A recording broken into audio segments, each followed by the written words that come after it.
3 coordinated bombings on the same day in Brussels and claimed by Daesh have raised security alerts across Europe. Back in Syria and Iraq, the US has conducted relatively few airstrikes against Daesh targets. But it has helped groups such as the Peshmerga, Free Syrian Army, Iraqi security forces and Sunni tribes in combating Daesh. Many believe the anti-Daesh military coalition, basically America with a few others, should have done more. The US has carried out 632 airstrikes against Daesh so far, compared to more than 6,500 strikes against the Taliban and Al-Qaeda.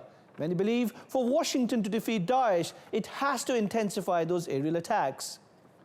Some military strategists also argue US ground forces should join local fighters such as the Free Syrian Army, Sunni tribes, Iraqi forces and Peshmergas. Currently, 3,000 American soldiers are in Daesh-affected areas, but some analysts estimate at least 25,000 are required.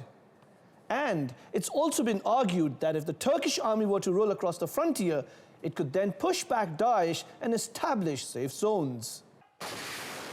But the war against Daesh is not just on the battlefield.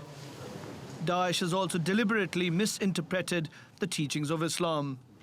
These attacks are specifically designed to create community tensions in Europe, to polarize, to divide, and thus to make it easier for Daesh to recruit more young European Muslim men. And those divisions, that community tension has to be resisted at all costs.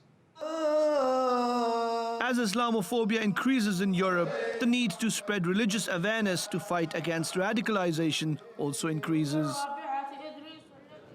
Many Muslims in European countries feel alienated and humiliated due to a lack of integration and growing discrimination. Young Muslim unemployment in Europe is another cause for concern because this allows Daesh to recruit them. The perpetrators of the Paris attacks in November were poor, and Molenbeek in Brussels, where some of the attackers came from, remains one of the poorest Muslim majority neighborhoods in Belgium. That's a long-term transformation, but a short-term win would be better intelligence sharing across Europe and perhaps a more muscular military effort in Syria.